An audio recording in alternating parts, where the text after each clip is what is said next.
Ek het nou verlede week, of nie 'n paar weke gelede, het ek nou vir julle vertel hoe pragtig is die goue herfsson so deur die blare.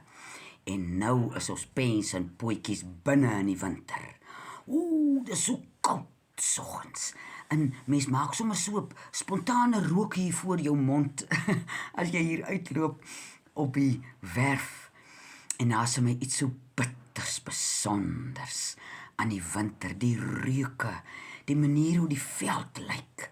Nou my huis, ek is nou al 2 nagte besig, dan stook ek vir Esmeralda heel dag en dan vannag stook ek haar voor ek gaan in my bed inklim en soos ek al gepraat het van my broth, ek het nou varsbene gekry. Nou is my broth al 2 nagte op Esmeralda en dan word ek soggens wakker, dan ruik my huis so wild. Jy kan die kudu ruik en die pot, omdat hy nou so loop en sweet, lyk dit of hy so trane kry. En oom Johannes het altyd gesê, as 'n mens 'n broth as lank genoeg op die stoof staan, dat jou pot buitekant ook vuil is van die trane wat hy huil. So dis nou een reuk van winter wat vir my so kosbaar is. Dan 'n ander reuk. Hier op Teefontein maak ons vuur met sprokkelhout. Jy vat hier daai wit blitsgoed wat jy so, die oom het altyd gesê jy maak die vuur vuil. So jy gaan haal sprokkelhout. Nou sprokkelhout is 'n bossie wat dood gegaan het in die veld. En hy's oud en sy houtjies is droog en hy het 'n besonderse reuk as 'n mens hom aansteek. So nou maak ek nou Esmeralda se maagie leeg van die vorige nag se kole. Dan sit ek net so 'n paar sprokkelhoutjies bo op. En dan loop ek nou uit terwyl die sprokkelhoutjies so smeel op die kole. Dan ruik ek hierdie welbehaaglike reuk.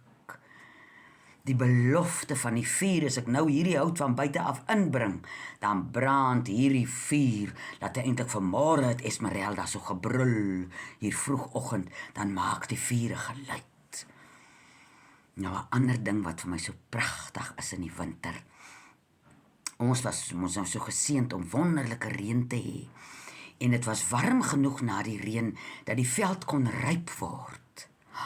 Julle, nou is die veld so wollerig. Dit lyk of die hele veld 'n kombersie aan het van die kapokbos. Hy maak so 'n wit wolletjie.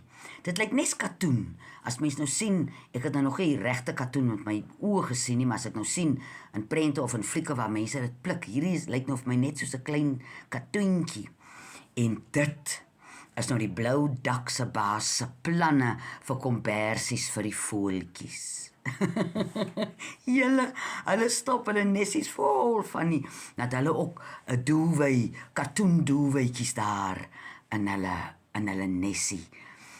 En as ek nou dink aan die winters wat ons ingegaan het waar die kos min was, waar die veld klaar swart was, nou gaan hy na vaal toe voor die winter. En hoe seer dit is om dan te kyk. Hoe magteloos sit die bossies. Hoe koud moet hulle kry, hulle het nie 'n blaartjie aan hulle nie, hulle sit te wag nou maar net vir die blou dak se baas se gieter wat op hulle moet kom val. Maar hierdie jaar, julle, ons het vygies, ons het nou die kapokbos, soos ek sê, en hier teen die Manberg se een, hier so een sy voet, dan sit hulle so wit, dit lyk asof dit in die son, dis nou sneeu wat nie smelt nie, dit sit soos stukkie sneeu so in die bosse. En die voeltjies is besig. Ek het gister weer hier dinkie gehoor werk. En toe ek uitkyk, toe sien ek, hy werk daar by die kapokbossies. En om ook bewus te wees van die hibernasie nou in moeder natuur, bring ook 'n groot stilte hier na mense hart se kant toe. Om 'n bietjie met 'n klein kersie binnekant rond te loop. En hier op Teefontein het ek die voorreg om dit te doen, terwyl die veld lyk soos 'n